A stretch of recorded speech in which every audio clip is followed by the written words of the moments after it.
Hello everyone. I am Mariyam Hussain. I'm a stylist, I'm a content creator, I'm a wife, I'm a daughter, I'm a hijabi influencer, and most importantly, I'm nervous. I have stage fear. I only agreed to do this because it gave me a reason to come to Mangalore and have chocolate dad.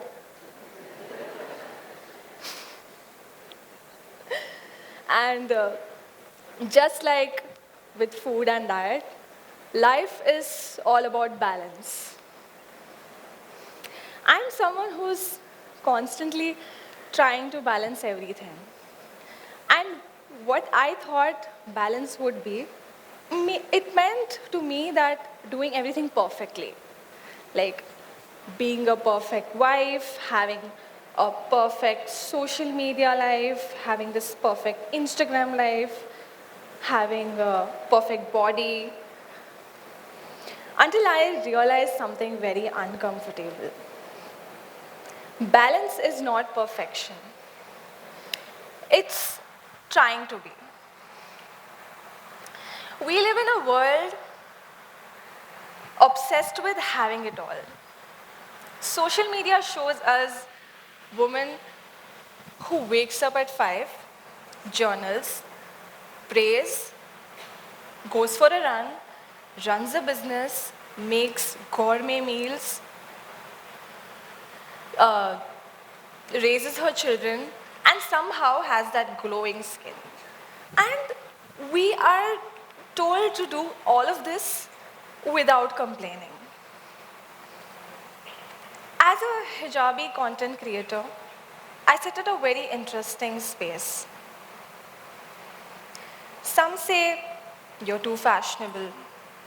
Some say you're too modest. Some say you're too ambitious. Some say you're not ambitious enough.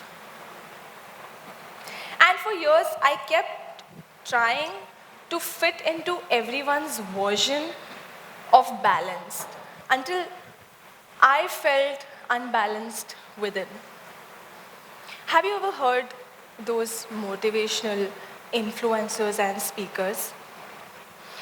If you hear them, you will feel like if I tried hard enough, I can crack that perfect work-life balance. But in reality, when you're building your career, your social life goes down. When you're focusing on your marriage, your work slows down. When you're focusing on your health, something has to pause. So balance is not symmetrical, and it's not meant to be symmetrical. When we think of balance, what we think is a straight line, but in reality, it's all waves, ups, downs, pause, chaos, clarity. Every time I have tried to balance something perfectly, something or the other goes wrong. I tried to go to the gym, have salad, eat good food, and try to be healthy. It affected my personal life. Because my friends wanted to eat pizzas and burgers.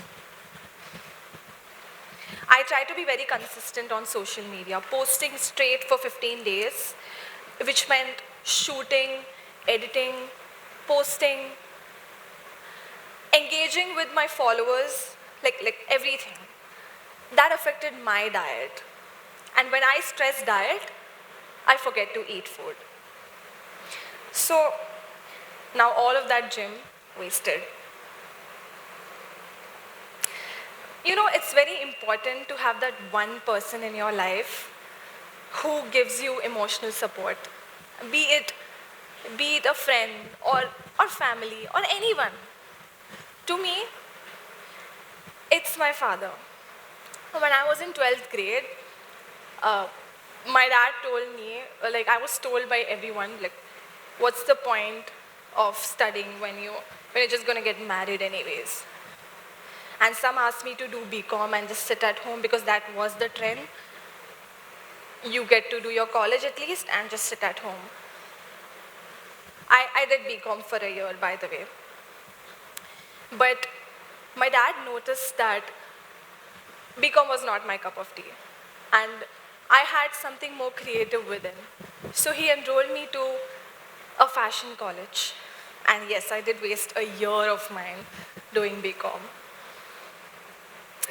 But my dad didn't care about what everyone said, but instead he cared about what I genuinely was interested in, and today I'm standing here because of him. I've had my, I've had my dad's support since the age of 6. See, a 6-year-old won't remember things. Like, you might not remember what you were doing when you were 6-year-old until and unless it has impacted your life in some way for it to remember, being like a memory. I still remember it was 2002, 10th of January. Yeah, I even remember the date. It was like my mom was in the hospital giving birth to my brother, and my parents had to leave me to my grandmother's house. Now my grandmother tied my hair, but not in a very convent school way, you know. So, but she did her best. I went to the school. My teacher humiliated me in front of my entire class. And not only that, she took me to the principal's office, and she even called my dad. She did the worst thing, like a worst decision ever, to call my dad. And as a 6-year-old, I thought it was my fault. Like, what do you expect from a 6-year-old to remember? So as soon as my dad came, I was crying, and instead of telling me anything because it's not my fault, he defended me, and he told the principal and the teacher that they were being unreasonable, which they were. And my face just lit up that I have someone's back. Now let's talk about something personal. Being a hijabi in a fashion industry is like walking on a tight rope. You are constantly negotiating. Too modest, you're boring. Too stylish, you're trying too hard. Too confident, you're attention seeking. Too soft, you are invisible. I realized no matter how perfectly I tried to balance with someone's expectations, someone would still have a problem with it. Now, I don't want to talk about religion here, but look at me. I'm wearing a label wherever I go. I'm not just a stylist or a content creator. I'm a hijabi stylist and a hijabi content creator. I used to have this thing for no reason. I wanted to dine and dash. You know what a dine and dash is? You go to a restaurant, you eat food, you don't pay bill and you just run away. Don't do that, it's not recommended. I did it because I was young, I was 18. So I did it once. I went to the restaurant. I ate food. I came out. Now, as soon as I came out of the restaurant, I thought that they're not going to think that any girl came in and had food and just left. They're going to think that a Muslim girl came, had food, and left without paying the bill. So I went back and I paid bill. Because even though I wanted to, I'm representing something more important here. And that's when I realized balance to me doesn't mean satisfying everyone. It meant being satisfying with the best I can do. Marriage teaches you balance in the most humble way possible. Before marriage, I thought balance meant independence. But in reality, balance meant compromising. And you know what? Compromising is not a weakness. It's choosing peace over ego. Sometimes you feel strong and leading. Sometimes you need support.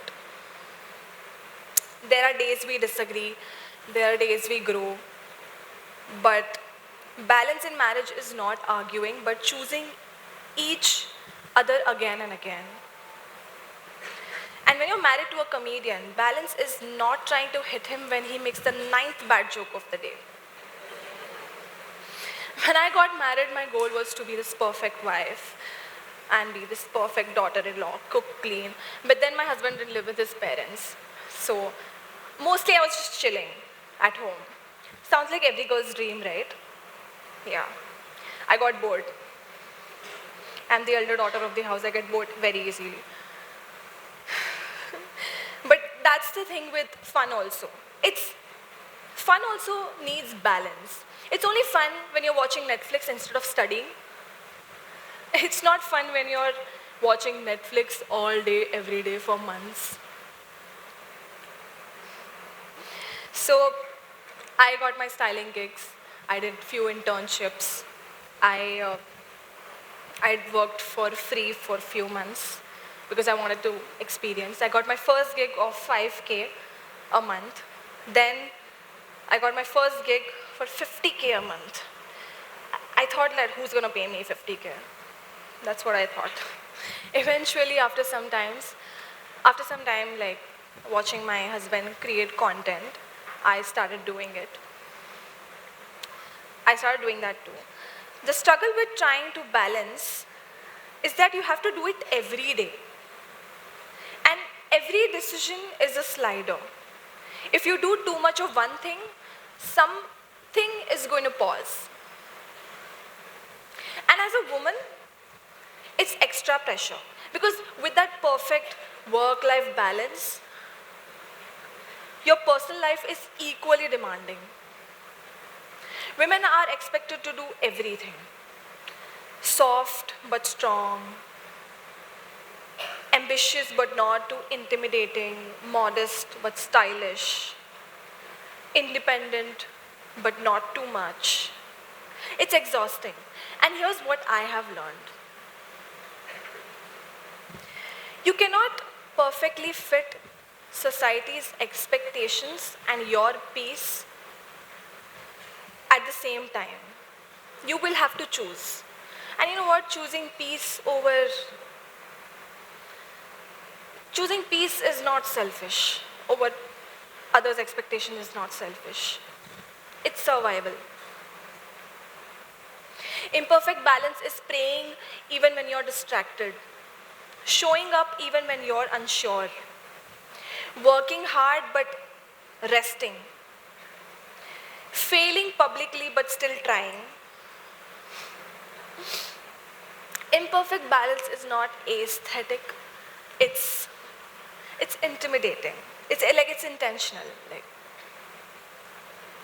I will eat pizza, but then I will go to gym the next day. I will not post for weeks and sit home all day and feel bad about myself, but the next day I'll get up, I will shoot, I will edit, I will post. I will fight with my husband and allow him to apologize to me the next day. The goal of my life now is to not find this perfect balance, but to do the best I can and be satisfied with the result. When I stopped chasing this perfect balance, I became a better wife, a calm creator, a more humble and a grounded woman, and a softer human. If you feel like you're not doing enough, if you feel like everyone has figured it out, if you feel like you're constantly behind, you are not failing. You are adjusting. And you know what? Adjusting is growth. You are allowed to rest without guilt, grow without permission, change without explanation, evolve without an apology, and trust yourself, okay? Trust yourself and figure it out and give yourself to the task. And I pray you will find that balance. It won't be perfect, but you will find the balance. Now this line is written by Hussain, it's not by me. Or you will find a husband as good as my husband, the bestest husband in the world. I was so nervous about this script, so I asked him to help. And if he helped me, I would read that last part out loud. So I read that. Okay guys, Yan Balpe.